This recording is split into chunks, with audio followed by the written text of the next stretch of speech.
guys! Luto tayo ng adobo. Wala nang maisip na ulam eh. Siyempre, manok lang naman yung mura na karne, di ba? Nilagyan pala namin ng itlog para magmukhang marami. Charot! Pakuluan pa natin ng konti tapos kain na tayo.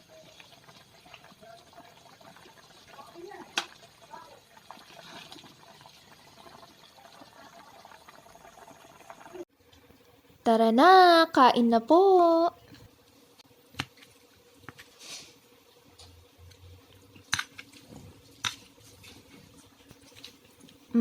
Sarap!